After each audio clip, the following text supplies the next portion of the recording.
Ha, yangi uylanganlar tartibga solish jamiyati yetib keldi. Ye, hayotim. Qo'lga olinsin. Sanga jo'ralari bilan yig'ilmaslik va atalab klubdan chiqib ketish statkasi qo'yilgan. Xabaring bormi? Men advokatim kelmasa gapirmayman. Nima qilmaysan? Chelak ko'tarib yuribsan, uyolmaysanmi, ey? Men yordam bermoqchi edim. San bodring kalla qasddan sinfdoshlar, gruppadoshlar, kontrsastav Telegram gruppalariga kirmagansan. Kiraman-ku. Tekshir. Oxirgi marta to'yi kuni kirgan, 76 kun bo'libdi.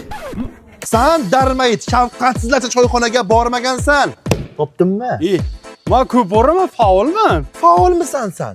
Men bularni kurugi boradigan choyxonada 6 yildan beri ishlayman. 3 oydan bir bu sutta qo'zini ko'rganim yo'q. Ko'rsam ko'rdim deyman-da.